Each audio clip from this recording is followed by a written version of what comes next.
It's a fatal four-way battle against the Rivian, the Cybertruck, the Hummer EV, and the Ford F-150 Lightning. Today I'm going to focus on the Lightning, from the moment when it first came into production up to the 2022 model, the one which has been recently reviewed by Ford. So let's get into it. Ford F-150 series has been the best-selling American vehicle for the last 44 years. It debuted in 1948 as a normal pickup truck which was rough, rugged, and very reliable, so it attracted a huge fan base. Then Ford decided to improve it to give us something which was more crazy, a performance version of a normal Ford F-150, and they called it the Lightning. So a Lightning is a track-focused or a performance version of a Ford F-150, just like a C63 AMG is a performance vehicle of a C-Class Benz. So where did it all start? Where did it all begin? So the history of the Lightning can be traced back from 1993 on the 45th anniversary of the F-Series trucks. Ford gave us a more powerful,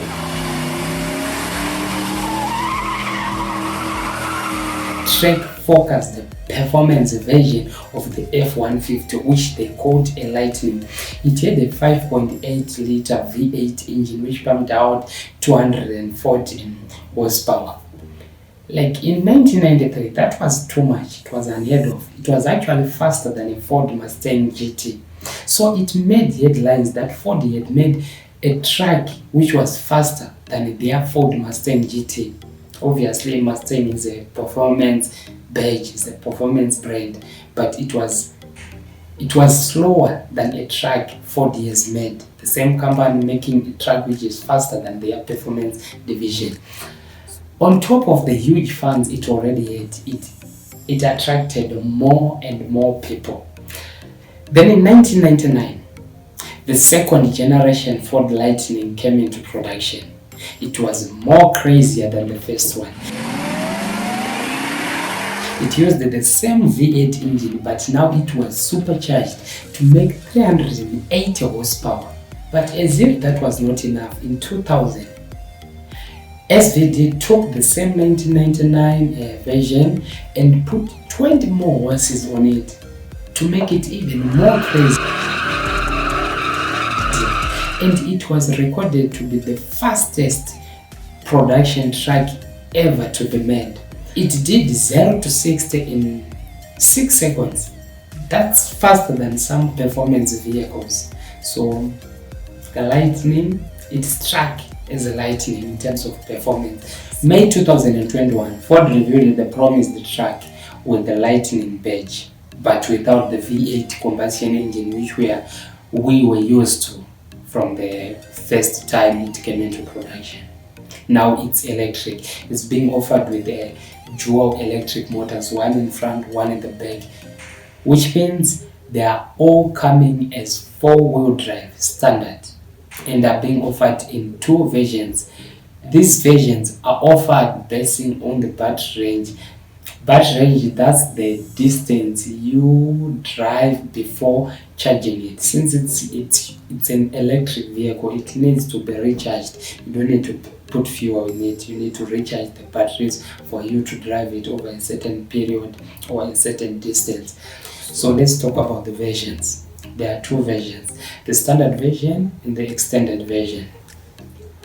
The standard version, it has got a battery range of 370 kilometers.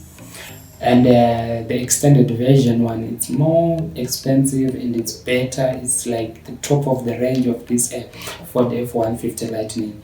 It will be offered with a range of 480 kilometers. That's not bad. It's not bad actually. So let's go to the performance. The standard version, it has 430 horsepower.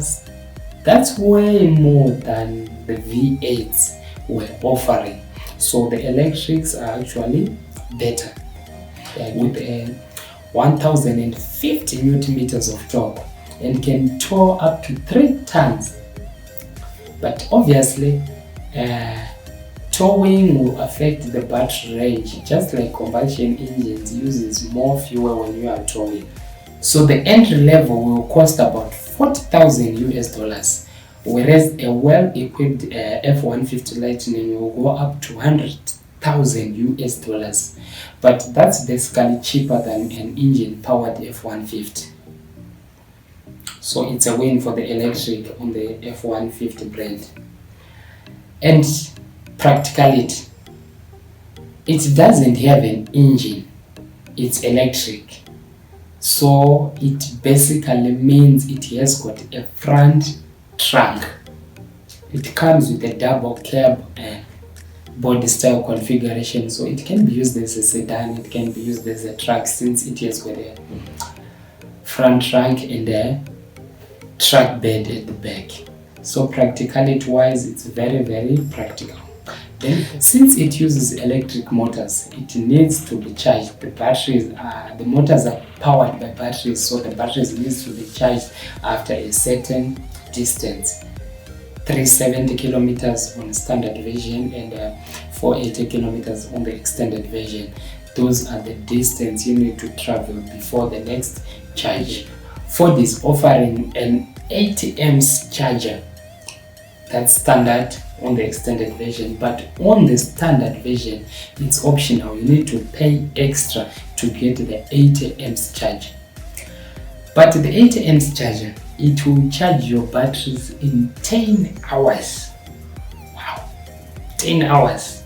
Waiting patiently for your car to be fully charged, for you to drive for the next 370 kilometers or 480 kilometers until you stop again to charge your car for the next 10 hours again. So on this track, it's actually a drawback. Unlike the engine combustion powered version, it takes about 10 minutes to fill up your tank, be with petrol, with diesel. It's actually faster. You don't need to wait 10 hours charging your truck and stuff. So it's a huge drawback for me. They must make it charge quicker and faster, like in minutes, not in hours. That's too much. That's too much. But it doesn't have an open grill to blow air to the radiator. Since it's electric, it doesn't have an engine in the radiator. So it's the most aerodynamic F150 so far.